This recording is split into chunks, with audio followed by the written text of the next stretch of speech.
गणनायकाय गणदैवताय गणाध्यक्षाय धीमहि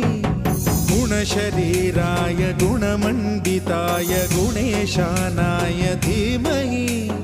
गुणातीताय गुणाधीशाय गुणप्रविष्टाय धीमहि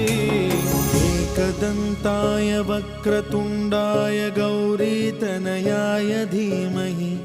गजेशानाय भालचन्द्राय श्रीगणेशाय धीमहि